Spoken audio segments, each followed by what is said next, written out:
Let's go over the short that I was able to take on gold today. This is for July 7th, AM session.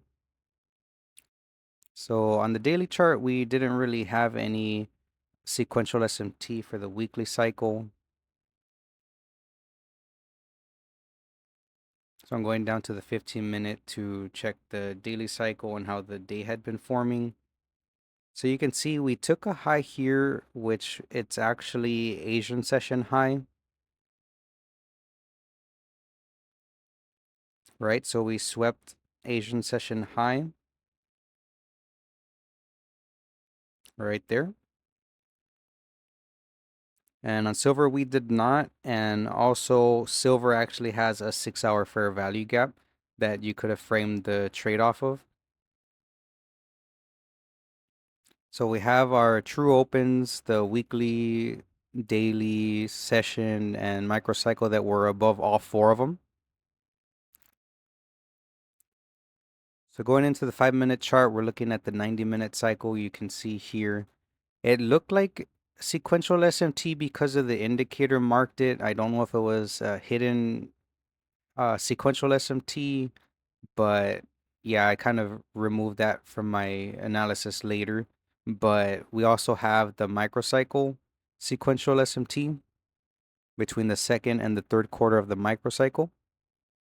So you see how it did not take the second quarter's high. Now, silver didn't take the high, but it did create equal highs.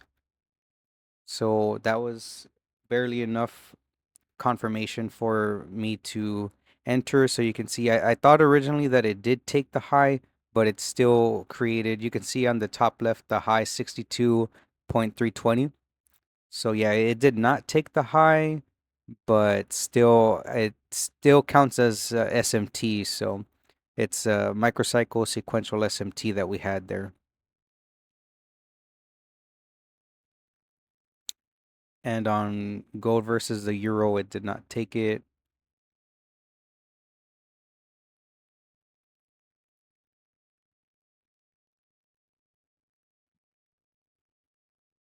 So we're looking for the order block to enter, which basically those series of green candles, of bullish candles, once it got traded through, would be an entry.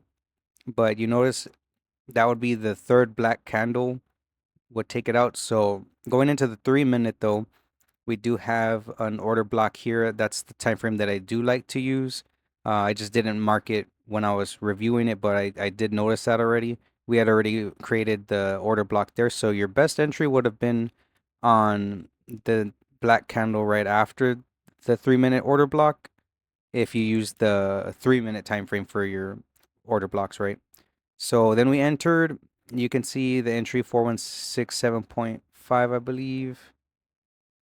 And then here's our exit at the bottom, the blue arrow.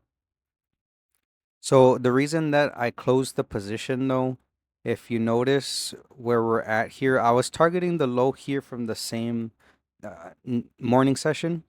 And here's the one on silver. So once one of them created the low, I was going to close the trade. And that's exactly what I did there. So you could see exactly when it reached there is when I closed the trade there. So yeah, that's about it. Thanks for watching.